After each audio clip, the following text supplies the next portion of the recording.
علیکم ورحمۃ اللہ وبرکاتہ۔ اہلا و سہلا اقرا مہد الحافظات شاور شار ورثت جماعت خاصہ اول مضمون تفسیر سبق نمبر 10 سورہ معون۔ آج کا ہمارا سبق سورۃ المعون ہے۔ اس سے پہلے کہ ہم ترجمہ پڑھیں، ترجمے سے پہلے اس کی شان نزول کی طرف دیکھیں اور اس سورت کو کیا کیا نام کہا جاتا ہے یا بولا جاتا ہے۔ اس سورت کے مختلف نام ہیں۔ اس سورت کو ارائیت الذی بھی کہا جاتا ہے، سورہ تکذیب بھی کہا جاتا ہے اور سورہ دین بھی کہا جاتا ہے، اور اسی طرح سورہ معون بھی اس کو کہتے ہیں۔ اس کو سورہ معون کیوں کہا جاتا ہے، اس کی وجہ تسمیہ کیا ہے؟ وجہ تسمیہ میں نے آپ لوگوں کو پہلے بھی بتایا تھا کہ اس کو یہ معون نام کیوں لیا جاتا ہے یا کیوں اس کو معون کہا جاتا ہے، تو اس کو وجہ تسمیہ کہتے ہیں۔ تو وجہ تسمیہ اس کی ظاہر ہے کہ اس صورت میں معون کا لفظ ذکر ہے، اسی طرح دوسرے ناموں کے الفاظ بھی صورت میں موجود ہیں۔ یعنی اگر اس صورت کو دین کہا جاتا ہے تو اس کا ذکر بھی صورت میں موجود ہے کہ بالدین، اور اسی طرح اگر اس کو سورہ تکذیب کہا جاتا ہے تو اس کا ذکر بھی اس صورت میں ذکر ہے کہ یکذبو۔ اور یہاں پر جو ہے اب اس صورت کی شان نزول کی طرف دیکھیں۔ شان نزول اس صورت کی یہ ہے، اس صورت کا شان نزول یہ ہے کہ ابو جہل جو کہ اللہ تعالیٰ کی طرف سے مردود تھا، اس کی یہ عادت تھی کہ جب کوئی مالدار شخص بیمار ہو جاتا تو وہ اس کے پاس آ کر بیٹھتا اور کہتا کہ آپ اپنی یتیموں کو میرے سپرد کر دیں، میرے حوالے کر دیں اور ان کے حصے کا مال میرے پاس امانت رکھ دیں۔ ان کی ایسی خدمت میں کروں گا اور ان کی میں ایسی خبر گیری کروں گا کہ آپ کے ورثہ نہیں کر سکتے۔ اسی طرح ان کے مال کو وہ اپنے قبضے میں لے لیتا اور یتیموں کو اپنے دروازے سے دھکے دے کر اس کو جو ہے ہٹا دیتا، اور پھر وہ یتیم در بدر کے ٹوکرے کھا کر ادھر ادھر جو ہے وہ پھرتے تھے اور گلیوں میں بھیک مانگتے پھرتے تھے۔ چنانچہ ایک دن ایک پریشان حال یتیم حضور صلی اللہ علیہ وسلم کے پاس آیا اور اس ملعون یعنی لعنت کیے ہوئے کی شکایت کی، یعنی اللہ تعالیٰ کی طرف سے اس پر لعنت کی ہوئی ہے تو اس وجہ سے اس کو ملعون کہا جاتا ہے۔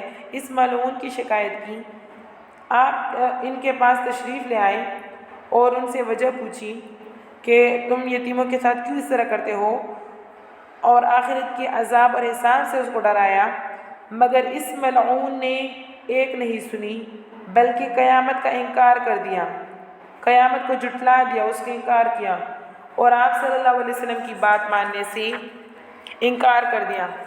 تو آپ صلی اللہ علیہ وسلم اس کی اس بیہودہ باتوں سے رنجیدہ ہو کر واپس تشریف لائے، اپنے گھر واپس تشریف لائے، تو یہ صورت نازل ہوئی۔ اب اس صورت کی ترجمے کی طرف دیکھیں۔ بسم اللہ الرحمن الرحیم۔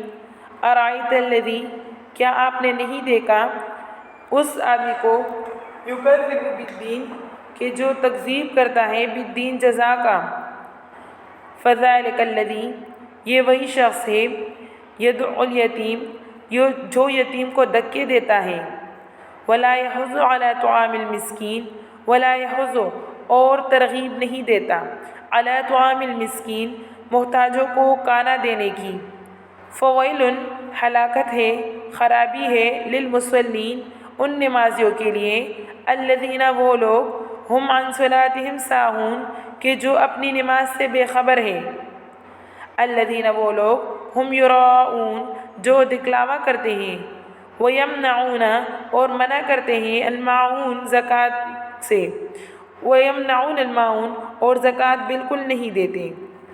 اب اس صورت کی لغات کی طرف دیکھیں۔ یہاں پر فرماتے ہیں ساہون، ساہون یہ جمع کا صیغہ ہے، مذکر کا صیغہ ہے اور جمع کا ہے، اور اس میں فاعل، یعنی اس میں فاعل جمع مذکر کا صیغہ ہے اور اس کا معنی ہے بھولنے والے، غافل اور بے خبر۔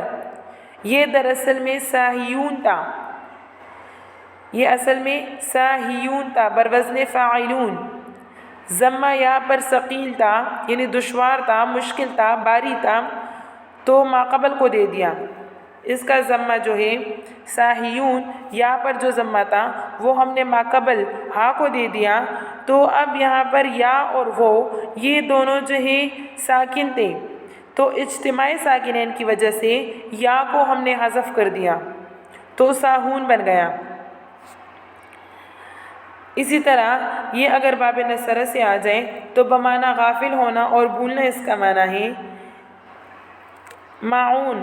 معون بلائی کو کہتے ہیں، حسن سلوک کو اور فرمانبرداری اور زکوٰۃ کو کہا جاتا ہے۔ اسی طرح لفظ معون لغت میں مختلف معنوں کے لیے آتا ہے۔ جو چیز کسی مانگنے والے کی مدد کے لیے دی جائے وہ بھی معون کہلاتی ہے، اور جو چیز روک لی جائے تو وہ بھی معون کہلاتی ہے۔ اب اس کی تفسیر کی طرف دیکھیں۔ اس صورت میں کفار اور منافقین کی کچھ بدعمالیوں کا ذکر ہے اور ان کی بد کرداریوں کا ذکر ہو رہا ہے، اور اس پر جہنم کی وعید یعنی سزا کا وعدہ ذکر ہو رہا ہے کہ یہ برے افعال اگر کسی مومن سے ہو جائے، یعنی اگر کوئی مومن اس طرح کے کام کر لے جو جزا کی تکذیب نہیں کرتا، یعنی اگر مومن کوئی اس طرح برے کام کر بھی لے اور وہ جزا کی یعنی اس کے انجام کی تکذیب نہیں کرتا، اس کا انکار نہیں کرتا، تب بھی یہ بات جو ہے وہ شرعاً بری ہے اور سخت گناہ ہے، مگر یہاں پر جو وعید ذکر ہے، جو سزا کا وعدہ یہاں پر ذکر ہے، تو وہ یہ سزا کا وعدہ یہ ان مومنین کے لیے نہیں ہے۔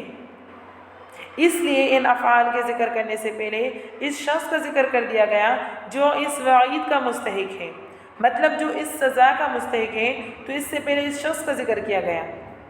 وہ برے اعمال جن کا اس صورت میں ذکر ہے یہ ہے کہ یتیم کے ساتھ بدسلوکی اور اس کی توہین کرنا۔ نمبر 2، قدرت کے باوجود محتاجوں کو کھانا نہ دینا اور دوسروں کو اس کی ترغیب نہ دینا۔ نمبر 3، نماز پڑھنے میں غفلت کرنا۔ نمبر 4، ریاکاری کرنا۔ نمبر 5، زکوٰۃ ادا نہ کرنا اور ایسی کنجوسی کرنا کہ معمولی چیزوں سے دوسروں کو نفع نہ پہنچانا۔ یہ برے اعمال اپنی ذات کے اعتبار سے بھی بہت مذموم یعنی برے ہیں اور سخت گناہ ہیں، اور جب کفر اور تکذیب کے نتیجے میں یہ آ جائے تو ان کا وبال یعنی ان کا جو ہے گناہ وہ دائمی جو ہے وہ جہنم کا عذاب ہے۔ یہاں پر فرمایا ارائیتا، یہاں پر یہ استفہام ہے یعنی سوال ہے، لیکن برائے تعجب ہے، تعجب کے طور پر یہاں پر سوال ہے۔ اور رؤیت دیکھنے سے مراد رؤیت بصری ہے، بصری یعنی دیکھنا، آنکھوں سے دیکھنا، یا قلبی مراد ہے۔ رؤیت بصری یا رؤیت قلبی مراد ہے۔ رؤیت بصری سے تو مراد یہ ہوا کہ اپنے آنکھوں سے دیکھنا، اور رؤیت قلبی سے مراد یہ ہے کہ اس کو پہچاننا، اس کا علم ہونا۔ اور یہاں پر خطاب حضور صلی اللہ علیہ وسلم کو ہے اور یہاں ہر مخاطب کو ہے۔ یہاں پر فرمایا الذی یکذب بالدین، دین، یہاں پر لفظ دین سے کیا مراد ہے؟ تو لفظ دین سے مراد یہاں پر اسلام اور شریعت ہے، یا اس سے مراد جزا ہے۔ فذلک الذی یدعو الیتیم، بندگان حق یعنی جو حق پر چلنے والے ہوتے ہیں ان پر مظالم کرنا، ان پر ظلم کرنا، یہ اس بات کا پتہ دیتا ہے کہ اس ظالم کو آخرت اور حساب اور کتاب کا یقین نہیں ہے، اور جس کو حساب اور جزا کا یقین ہوگا وہ ہر قسم کی حق تلفیوں سے، خصوصاً حقوق العباد میں کوتاہی سے بہت دور ہوگا۔ حق تلفی یعنی کسی کا حق مارنا، اس سے جو ہے وہ دور رہے گا، اور خاص کر حقوق العباد جو بندوں کے حقوق ہیں تو اس میں جو ہے وہ کمی بیشی نہیں کرے گا، اس سے دور رہے گا۔ فویل للمصلین الذین هم عن صلاتهم ساہون، ان آیات میں منافقوں کا حال بیان کیا گیا ہے کہ وہ نماز تو پڑھتے ہیں لیکن نماز لوگوں کو دکھلاوے کے لیے اور اپنے آپ کو مسلمان ظاہر کرنے کے لیے جو ہے وہ نماز پڑھتے ہیں، دعوی اسلام کو ان کی نظروں میں ثابت کرنے کے لیے نماز پڑھتے ہیں، مگر چونکہ وہ نماز کی فرضیت ہی کے قائل نہیں، مطلب وہ نماز کی فرضیت کو مانتے ہی نہیں، اس کا اعتقاد ہی نہیں رکھتے، اس لیے نہ اوقات کی پابندی کرتے ہیں یعنی وقت کی نہ پابندی کرتے ہیں، اور نہ اصل نماز کی۔ جہاں دکھلانے کا موقع ہوا تو پڑھ لی ورنہ ترک کر دی، یعنی جہاں پر دکھاوے کی ضرورت آئی تو وہاں پر دکھاوے کے لیے وہ نماز پڑھ لیتے ہیں، ورنہ نماز جو ہے وہ چھوڑ دیتے ہیں۔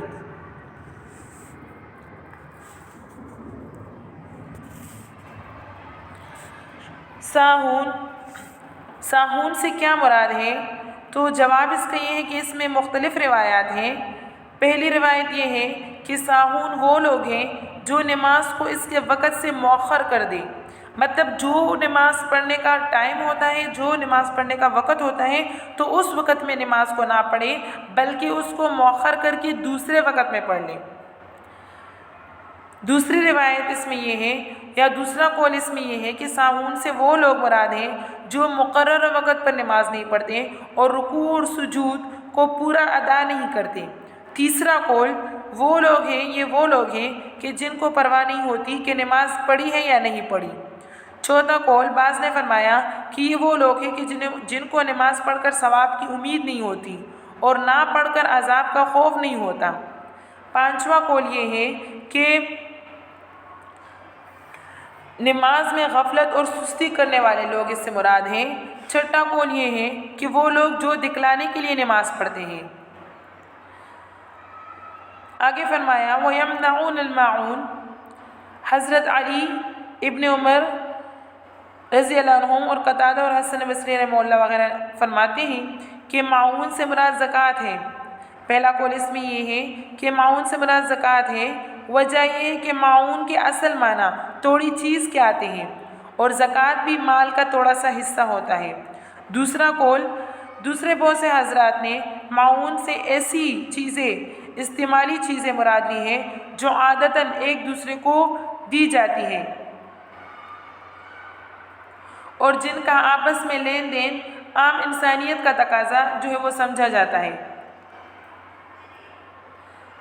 تیسرا قول معاون سے ہر اعلیٰ اور ادنیٰ چیز مراد ہے۔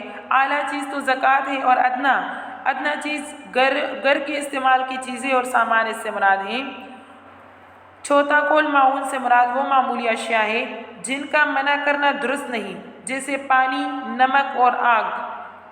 حضرت عائشہ رضی اللہ تعالیٰ عنہ نے عرض کیا یا رسول اللہ صلی اللہ علیہ وسلم، پانی تو خیر معمولی چیز ہے، نمک اور آگ میں کیا بات ہے؟ فرمایا حمیرہ یہ حضرت عائشہ رضی اللہ تعالیٰ عنہ کو نبی کریم صلی اللہ علیہ وسلم پیار سے پکارا کرتے تھے، تو جس نے آگ دے دی اس نے گویا اس آگ سے پکا ہوا کھانا دے دیا، اور جس نے نمک دے دیا تو اس نے گویا اس نمک سے درست کیا ہوا کھانا دے دیا، اور جس نے ایسے مقام پر جہاں پانی ملتا ہے کسی مسلمان کو پانی پلا دیا تو اس نے گویا ایک غلام آزاد کر دیا، اور اگر ایسے مقام پر پانی پلا دیا جہاں پانی نہیں ملتا تو اس نے گویا اس کو زندہ کر دیا۔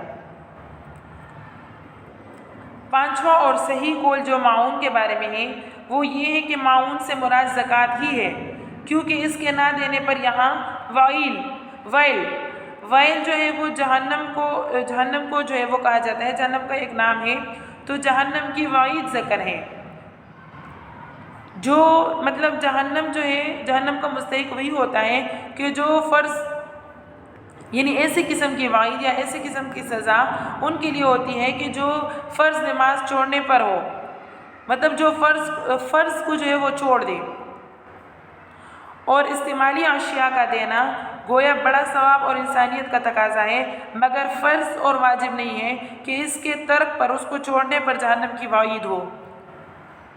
صدق اللہ العظیم وآخر دعوانا الحمدللہ رب العالمین۔ بچوں یہ سورت اچھی طرح سے یاد کریں اور آگے سورت کا مطالعہ کریں۔ السلام علیکم ورحمۃ اللہ وبرکاتہ۔